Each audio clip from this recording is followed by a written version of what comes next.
Good evening everybody on this Sunday evening at the start of November. So apologies again for last Sunday night postponing. I was full of a cold and literally I could barely speak, and I thought rather than struggle on and you not be able to understand what I'm saying, you can probably still hear a little bit of remnants of my cold anyway, so I've been resting up this week. So it's great to be back here on Sunday evening for my regular Sunday night lives here on my business page with a topic really close to my heart. So I'm really looking forward to talking to you about this because it's probably something I think I found incredibly difficult, and I certainly know many of you find really difficult too.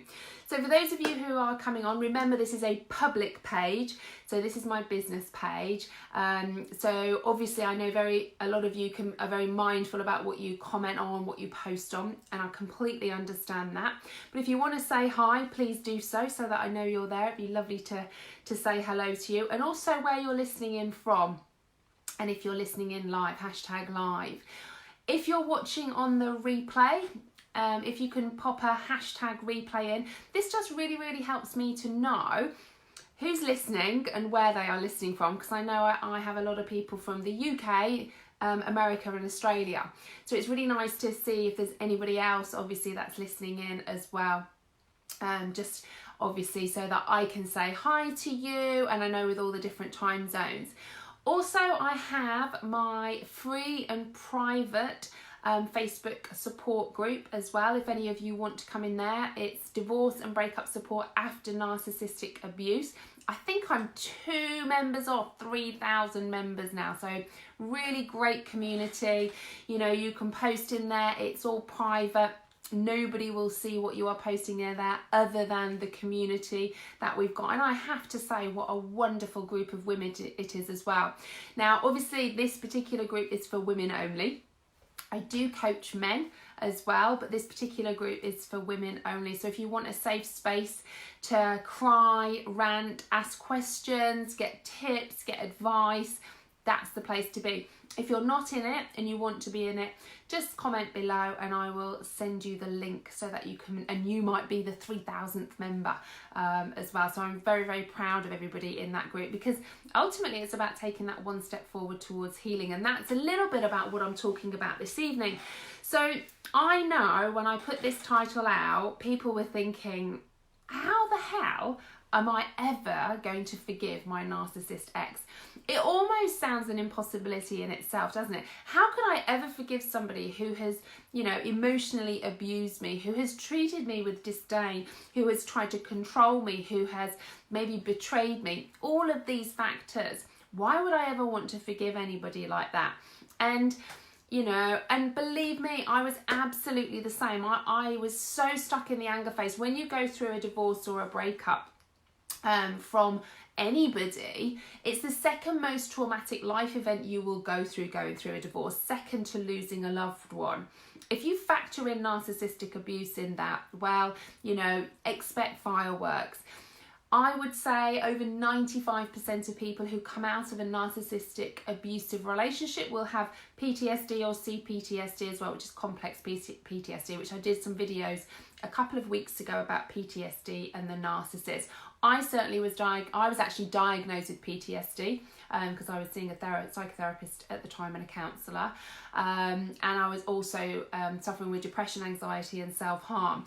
So I've been where many of you are right now. So I'm not just a divorce and positive psychology coach that is here standing up saying, I've been on a training, I've read some books, you know, and now I'm going to help you.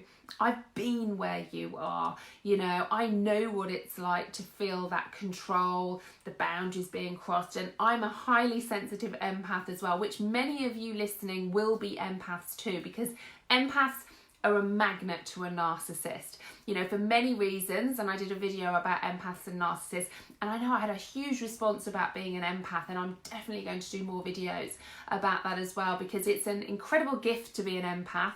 But in fact, I was talking to my husband today about it. It can also be a real challenge as well, because you literally absorb and feel the energy from other people. and you take on their problems as they are your own as well. So you need to be really, really crystal clear. And again, me being a divorce and positive psychology coach, you know, I need to have my boundaries in place as well, because obviously I'm coaching a lot of people who are going through some really, really tough and traumatic times, and I desperately want to help them. But I have to kind of keep my focus that I'm not going to absorb all of their energy as well, because otherwise I'd be on the floor as well. So forgiving your narcissist ex. I would love to know, for those of you who are listening, if you think this is a possibility or an impossibility. Is this something you can envisage yourself ever doing? So if you think about your marriage or relationship with the narcissist, can you imagine now sitting here thinking, I forgive him or I forgive her? I would love to know what you think about this. So is it something that when you think about forgiving, that you think, I could never do that? How could you ever forgive somebody who has mistreated you so badly? And I certainly know, you know, lots of people in my group, we were chatting about this a couple of weeks ago now and saying, how can I ever feel not angry towards my ex-partner? Now, when you go through a divorce, you will go through a grieving cycle, very similar to that if you had lost a loved one. So that initial stage will be denial, and then you will move on to anger, and then there's what we call bargaining or negotiation, and then depression or sadness, moving into acceptance. Now those three in the middle, the anger, the kind of negotiation and bargaining, and the depression and sadness, you can rebound between those. I probably rebounded very much between the anger and the depression stage. You know, when I say depression, I don't necessarily mean that you've gone to the doctors and you've been diagnosed with depression, you know, but you'll feel depressed. You know, going through stuff like that, you will feel depressed. You may go to the doctors and get a diagnosis and maybe go on antidepressants, which definitely feel there's a place for that as well. But for me, it's about a short-term solution for you to move forward, and that's why with the coaching, you know, I work very much with my clients with that as well, in conjunction with them and their GP. So you will rebound between this kind of anger, negotiation, and sadness and depression. For me, my anger towards my ex-partner when I was going through my divorce, you know, I was so angry. How could somebody treat somebody else like that? And I think the longer it went on and I started to realise that my ex was a narcissist, and all this terminology and labels were coming into play, because I genuinely didn't realise until I came out of my relationship, because it had been a chipping away over the number of years. So when I came out of that relationship, and, you know, these words sort of like gaslighting and emotional abuse, you know, all of this terminology, I was almost shocked, because I thought, that didn't happen to me. But the more I was explaining and talking to my counsellor, to the psychotherapist, about events that happened in my marriage, they were telling me all of this, and I didn't realise. And I see this a lot actually with people that I coach, with people that I speak to. Don't really realise the severity of the emotional abuse that you have had, because your confidence, your self-worth and your self-esteem has been so badly chipped away that you feel like you're the crazy one, you're the insane one. But that is the manipulation that you have had from the narcissist. So how could you ever possibly forgive somebody like this? And I think, you know, this is something that I just want to take you through right now, because, you know, for me, forgiveness, it isn't about validating and saying it was okay to be treated how you were treated. You know, how you feel right now, how you were treated, it isn't okay. It's a form of abuse, and it's not right. But let me ask you this question. Where you feel right now with not forgiving, and that anger and that sadness and that depression, how long do you want to carry on feeling like that? How long does your health think it can withstand you feeling that anger inside? Because remember, when you feel that anger inside, you know, if you're in that constant fight or flight mode, that constant anger stage, you're going to be releasing a lot of cortisol into your body, which, you know, is good in a short term when you're dealing with something, but that prolonged exposure to the cortisol in your body, it's really unhealthy for you. So if you think about it, how How important is it for you right now to move forward? Or how important is it for you right now to forgive? Now that's a really, really key question here, okay? What do you think is more important to you right now? To forgive and move on, or to stay angry and just really angry and bitter towards your ex-partner? And I would love to know what you think about that, because it's quite a challenging question, you know, because how can I forgive? But also, I don't want to feel like this. And my question is to you is, which is the most powerful feeling for you right now? Is it the anger? Or is it the fact that you know by nature of forgiving your ex-partner will help you heal and move forward? And this is very much how I will coach people. And it will also be very much about how you need to start processing it and taking back your power and realizing that your healing and recovery is in your hands, not in your ex-partner's. So what's more important to you? Forgiving so that you can be proactive in your own mental health and recovery and move forward, or staying angry and bitter and sad, maybe depressed and feeling like this? Because you know what? Over time, that will lessen. But if you don't use some strategies and tools and really, really explore your feelings and emotions like that, you're going to carry on feeling angry. Now, I speak to people who have been divorced 5 years, 10 years, 20 years even plus, and they're still incredibly angry with their ex-partners. You know, I am not angry at my ex-partner at all. Genuinely, I'm not. In fact, and you'll find this really strange, I feel real gratitude towards my ex-husband, because actually the lessons he taught me by me going through all of that has enabled me now to go on and live a much better, happier, more successful, thriving life because of what I learned whilst I was going through everything that I was going through. Now, you might think, Caroline, you're crazy for thinking like that. But I had a choice to make. Did I want to carry on feeling that anger every single day? Now, when I say I was angry at the start, my God, literally it was consuming me almost to the extent that I was waiting for the next argument. I was waiting for that next message that I could respond to. And that's how I was living my life. And if you look at how you're living your life now, right now, in regard to your ex-partner, what are those feelings and emotions that you have? You know, of course, I know there will be a lot of sadness and maybe depression thrown in that, of course, because you've come out of an emotionally abusive relationship as well. So let's see what Lisa says. I've told him I forgive him. He laughed and turned it around, saying, I don't forgive you, all your fault, etc. I replied, I thought you'd say that. I'm glad I went through it because it's made me stronger, not a doormat no more. Brilliant, Lisa. Well done for you. And you know what? You've hit a really, really good point there. If you're going to forgive somebody, it doesn't mean you have to say to them, like call them up, see them and say, do you know what? I really, really forgive you. And you've just highlighted really the reason why, Lisa, because ultimately, very often a narcissist, they won't care whether you forgive them or not anyway, because ultimately, when they will say back to you, well, it's all your fault anyway, or they just won't believe it anyway. And you're giving them more control by you conversing with them and actually saying that to them. By nature of that, they think they're controlling you more because you're thinking it and saying it to them. So when I'm talking about forgiving your narcissist ex, that doesn't mean you need to pick up the phone, write them a letter, or say to them next time you see them, do you know what, I've had an epiphany, I'm going to forgive you for everything you have done. So here's what Rachel says. I pity my narcissist as he will never be happy, but I have the capacity to move on and have a great life.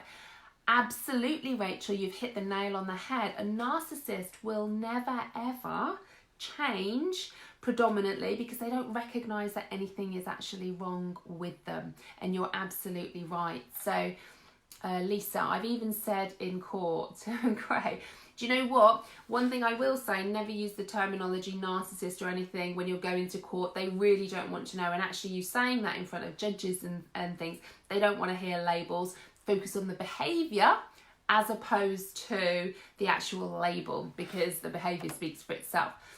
So, Carol, I'm pretty sure I've got PTSD. Caroline, constant thoughts of them together. Oddly enough, I'm more angry at her. I want to forgive, but the feelings of rejection hold me back.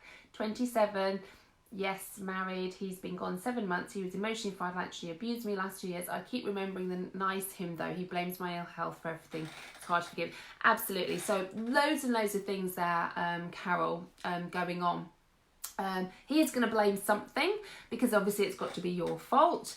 And yes, you will remember the nice things, and we tend to have a lot of rose-tinted spectacles with things like that. And what I would say, Carol, is get a piece of A4 paper and literally stick a line down the middle and put all of those things that were good in your relationship and all the things that were bad.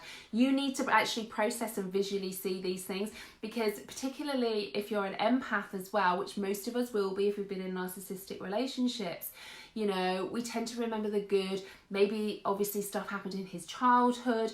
So what we will do is then we will start to rationalise why they behave, why they do. And it is not our responsibility to rescue somebody. You know, ultimately our own responsibility is ourselves. So yeah, there's lots of things, obviously, you can read about them online about PTSD, Carol. I also did a video about PTSD and the Narcissist, which might be helpful for you to watch. You can either scroll down on my business page or go over onto my YouTube channel as well, Carol, and you'll be able to watch that. Very interesting that you say you're more angry at her. Do you know what? I've never been, when my ex-husband left, he left me, and the woman that he left with, he's actually married to now as well. And I never had feelings of anger towards her. I have since, but only because of how she's been with my children. But actually, you know, and you really need to think about this, Carol. It's nothing to do with her, you know, because ultimately she's only going by what he's telling her as well. And this is really true for any of you who have been betrayed, had a husband or a wife who has cheated on you. What you have to remember is, they're the ones that have manipulated that situation. They're the ones that have said these things to these people as well. I've never once actually, and my ex-husband had multiple affairs. I've never been angry at the women that were involved, because I know as a narcissist, he will be absolutely saying all the right things, and it will be, you know, my fault or this or that and everything else. So, you know, very, very interesting that you think obviously that you're angry at her. I would really, really try and reevaluate all of that, because it's not her fault. Ultimately, it was him. Carol, if you ever want to have any help one-to-one with all of that, because there's a lot of that there, just drop me a message and I can send you my discovery call application, and we can have a chat on the phone for free, and I can explain how potentially I can help you, because there's a lot of stuff going on there as well. So let's get back to forgiveness, okay? So if you're going to forgive your narcissist ex, okay, that doesn't mean you've got to call them, write to them. It doesn't mean that you have to say to them you are going to forgive them. It also doesn't mean, if you're going to forgive them, that you validate what they have done. And I want to be crystal clear on this, okay? When I say about forgiving your narcissist ex, that is not what I'm not saying, that what they did was okay. It absolutely isn't okay how they have behaved, okay? So whatever they've done to you, in whatever kind of parameters that was, it is not okay, okay? And I want you to be really clear on that. I'm not saying you're going to forgive them and just forget about everything that they did as such, okay? I want you to see forgiveness of your narcissist ex on a higher priority, because you know that really the person that you should be really helping here to move forward and be proactive in mental health, physical health, is you. So you forgiving your narcissist ex actually has nothing to do with your narcissist ex. What it means is you value your life, you value your mental health and physical health and emotional health way, way higher than the fact of staying angry and being bitter for your narcissist ex. And that's when I say, do you want to carry on feeling how you are, that anger? Now, I get it initially in those early stages. You will feel anger, and it's really natural and normal to feel like that. You're going through the grieving cycle. But if we're talking, you know, months and months and months later, even years later, and you're still feeling really, really angry because you're waiting for them to say sorry, you're waiting for them to kind of say to you, I am so sorry I treated you like that. You're the best mum in the world. You're the best dad in the world. I shouldn't have behaved like that. I shouldn't have betrayed you. I shouldn't have financially abused you. I shouldn't have emotionally abused you. I shouldn't have physically abused you. And you're waiting for them to apologise. You're going to be waiting a really, really long time, you know. And many of you know, one of the sayings that I say is, you waiting for them to apologise, you waiting for them to suddenly have an epiphany about their behaviour towards you is like you carrying on drinking rat poison and waiting for the rat to die. Because by you holding on to that anger, for you holding on to that bitterness, the only person it is affecting is you. And that's really powerful for you to recognise. You holding on to all of that, they're not bothered. You know, they're pretty happier that you're like that because there's still that level of control. So you really need to step out, move everything to the conscious mind, so you're actually aware of how you feel right now and want to make a conscious change. Because if you don't want to make a conscious change, you're going to carry on feeling angry and bitter. And you're going to feel like this forevermore. Do you really want to carry on feeling like this? I know I certainly didn't. I was almost getting to the stage where I was sick of the sound of my own voice. I was sick of the sound of me being angry. I was sick of feeling like that. I was cross at myself for being cross. And I'm sure many of you are like that. You're almost angry that you're feeling angry. You're angry and angry at feeling angry towards your ex. How dare he make you feel so angry that you feel angry? I get it. I have been there. I know what it's like. But you carrying on feeling like that is not going to serve you. You being like that isn't suddenly they're going to go, oh my goodness, she's so angry. I need to say sorry. Because that's not going to happen. And I know I'm putting some humour in all of this because I want you to realise that you holding on to your anger, holding on to all of that isn't serving anybody, especially you. You forgiving your narcissist ex has nothing to do with your narcissist. How they treated you had nothing to do with you. Because they will carry on treating people like that. So Carol, when you know he's in another relationship with somebody else, pity that person because he's going to do exactly the same again. And you know what? You should be celebrating. You no longer have to put up with any of that. I know you've got all the healing process to go through, but you don't have to live your life with that person. You forgiving your narcissist and them not being with you anymore. It's a win-win. Your win, you're not with them anymore. You no longer have to put up with that emotional abuse.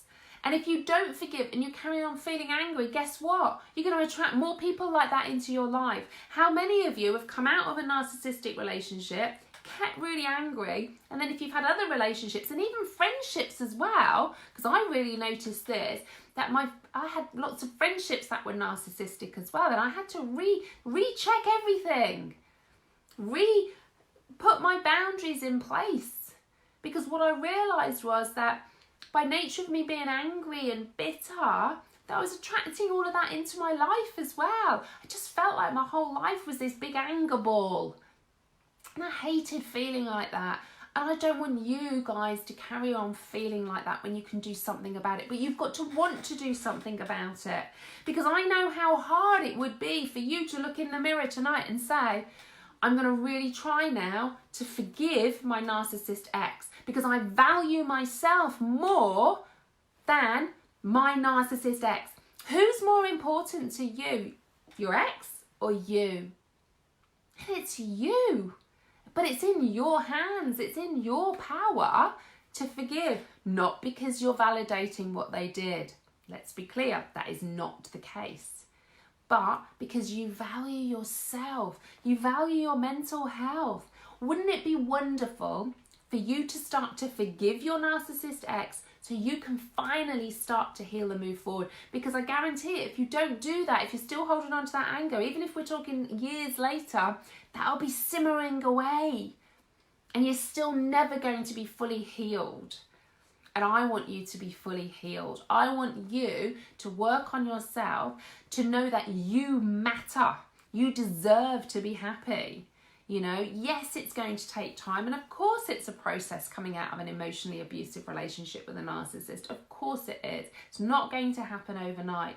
But I want you to make a stand right now and say to yourself, I'm going to forgive my narcissist ex, not because I'm validating what they did, but because I value myself and my healing more than anything. Because you deserve that, especially if you have children. This is especially important if you have got children, because you holding on to that anger, you might think they don't know, but they absolutely do. They will be getting those vibes from you. Of course they will. You're on edge a little bit more. You're snappy a little bit more. You know, if you've spoken to your ex and had a run-in with them and those feelings of anger are there, if your kids do something, you're more snappy at them. You know, don't keep living your life like that, okay? It's not saying what they did was okay. You don't need to tell them that you are forgiving them at all. But what you need to do is look yourself in the mirror and say that you want to heal. You want to recover. So you're going to forgive them.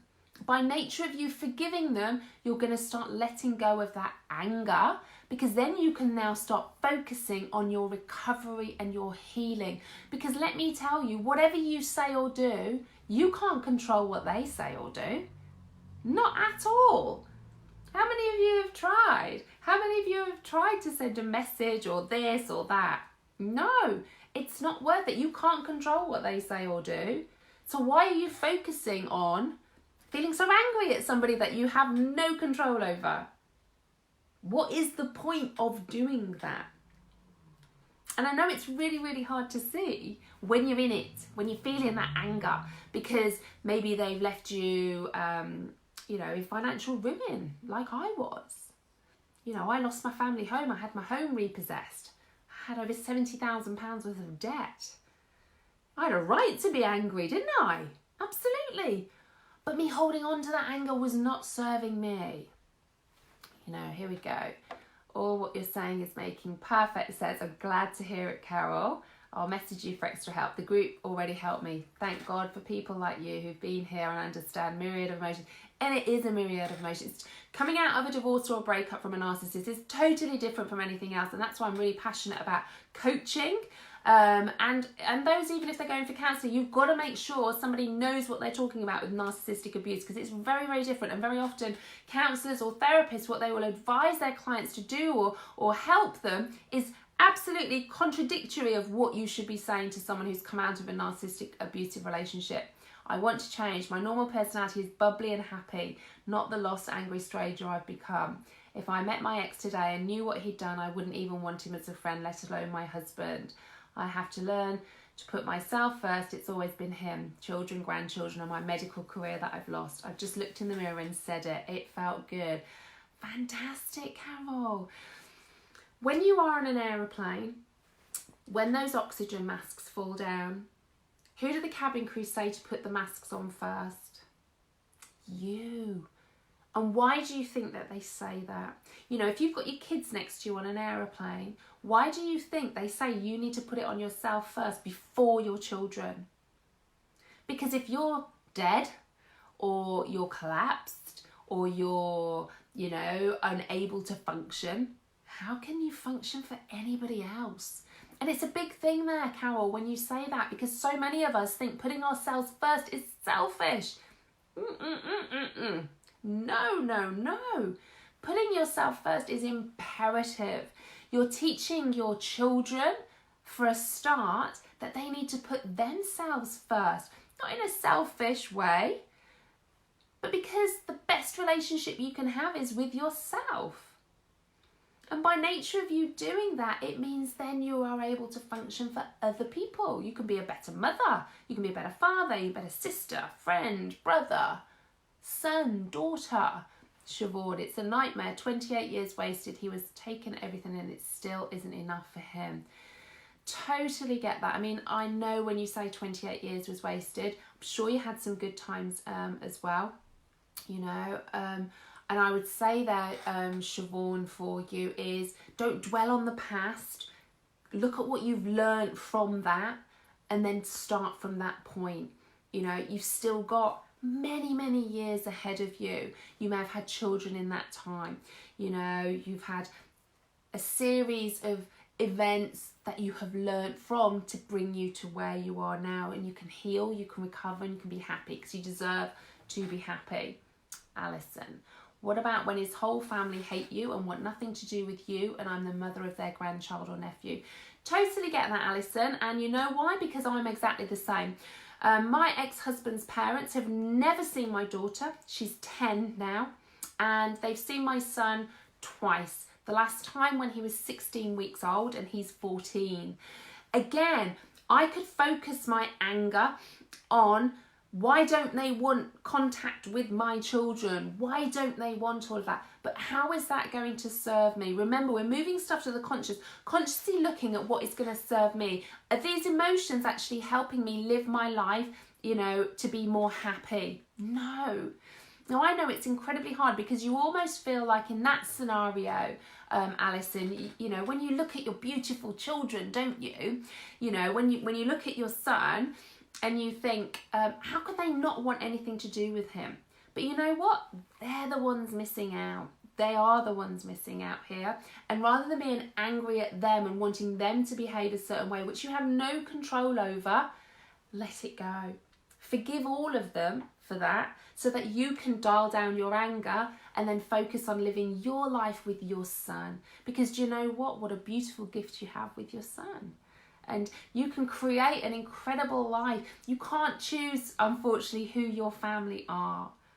And I get it, Alison, because I have been where you are. You know, my mum isn't even around anymore. So my kids, they only really have my dad as their grandpa. And then they've got my sisters. I've got one sister who's over an hour away and the other one lives in America. So for me, I grew up with lots of family around me, you know, big family Christmases and everything else. My kids don't have that, and I could sit here and be angry that my kids don't have what I think is the best that they should have. But you know what? We create new traditions. We create new things, and actually, we're probably more angry about it initially than they ever are, because they don't know any different. You know, so again, let it go. You can't control them, you know, and if they hate you, let them hate you, because hate is such a strong word and evokes so many negative emotions in your body. Let them. And you have to remember, if there's whole family hate, just as Carol was saying as well, we were talking about, they're only hearing what your ex-husband is telling them. Okay, so again, let it go. It doesn't serve you to stay angry and bitter about it all, because you can't change it, unfortunately. And again, you could spend your life trying to change it. For what? When you're 90 or 100 and you still haven't changed it, and you think, oh, I've wasted 50 years of my life trying to do all of that, you know? So ultimately, please let it go. You can't control any of that as well, okay? So I hope that helps, Alison. I've been where you are. Oh, they see him, but they hate you. Okay. So do you know what? Let them. I know, as an empath, because I'm sure you are, Alison, because I would feel the same. Do you know what? If they hate you, let them. You can't change that. Remember, they're only hearing what your ex-husband is saying, like I said, you know, and ultimately, whether they like you or not, is it really going to affect what you're doing on a day-to-day basis in your life? No, I know we want everybody to like us, don't we? You know, wouldn't that be lovely in a wonderful world? That's not going to happen, unfortunately. You don't need them to like you, Alison. You don't need them. And this is, and I want to be really clear on this because I get it. And it's a lot of what I talk about with my clients, actually, because you almost want that recognition that you're being a good mum. Particularly to your son, and I totally understand that, because when we are in a relationship with somebody, it's almost like, you know, one says, oh, you've got someone to talk to about your children, or oh, you're doing a great job, or this or that and everything else. But you know what, if they hate you that badly, just let them get on with it. You know, whether they like you or not, focus on your life. Your life is in your hands. And if you're so focused on the fact that why do they hate me? I want to go and say this to them and I wish they were like this and why can't they see what he's like and everything. Can you see the pattern? You keep doing that and doing that all of the time, week in, week out, week in, week out. What if they never change? Wasting all that energy from you inside of you. So stop focusing on them. They're irrelevant. They're irrelevant to your happiness because that's in your hands. So, you know, what I would say is let's stop putting your healing, your recovery in the hands of other people. Let's take it back in your hands. And I see this a lot when I coach people on going no contact and how do you do all of that? Because you feel I'm being a bad mum or I'm being a bad dad or I'm being a bad daughter or son or friend, you know. You feel like you've got to justify every step of the way. No, you don't. This is your life, you know. And I know it's really, really hard because you want everyone to like you. You want everything to be pink, fluffy clouds and everyone get on and it all be really, really nice. And it's really hard when you come to the realization that actually that's not going to happen. But you know what? Please, Alison, switch off to how they feel, what they think, because ultimately you can't control any of that. All it's doing by you knowing they hate you is upsetting you. Do you think they're at home every day thinking about it? You know, do you think that they're wasting their time and energy thinking about it all? If they are, it's because your ex will be whipping it all up, you know. And remember that he wants the story because he wants everybody to hate you, you know. Maybe your family hate him because of what they know, what he has done to you. He's not wasting any sleep over whether or not your family like him or anything else, you know. And I get it, you know, because you feel like that. It's really hard to switch it off. So you've got to bring it to the conscious and make a real effort to know and be really proactive here and think, I forgive all of them. Doesn't mean then that what they're behaving like to you is right, but you value your own healing and recovery more. So I hope that's really helped some of you understand about forgiveness. It's nothing to do with validating the behaviour of your narcissist ex. Doesn't mean you have to go and tell them you've forgiven them, but it means you're making a conscious decision to forgive them so that you are giving yourself permission to let go of the anger, let go of all that, because you can't control anything to do with them. You know, if you've got a narcissistic ex-wife or a narcissistic ex-husband, you can't control any of that. So you're forgiving them to allow yourself to be free, to heal and recover. Because if you don't, all you will do is you will attract other people similar into your life because you've not gone through a whole healing process and recovery. Which is why I see so many people, and it can happen 1, 2, 3 marriages because they're attracting the same type of person into their life all the time because they're not fully healed and reset boundaries from that relationship as well. Okay? And remember, how they have treated you had nothing to do with you. It was all about them. It's not your fault. 100% it is not your fault. It was just them being attracted to you because of your beautiful nature. Because nobody else, as an empath, will allow people to treat them like that as long as you. So make today the day that you're going to look in the mirror and say, do you know what? I'm going to make a conscious effort, because it's not going to suddenly go, okay, I forgive my ex, and then all of a sudden that anger's going to go. That's not what is going to happen. But I want you to bring it to the conscious, so you're going to make that real effort to know that you're going to forgive, because that allows that anger to dissipate away from you over a period of time so you can focus on your healing and recovery. And like I said to you, I don't have 1 ounce of anger towards my ex at all. Genuinely. And if you've read my book, you might find that hard to believe, because you might think, oh gosh, I've got plenty of things that I could stay and be angry with him about. But me being angry now, what would that serve? Because he's never going to apologise, okay? So you're going to go back to the mirror. Great, Carol, well done.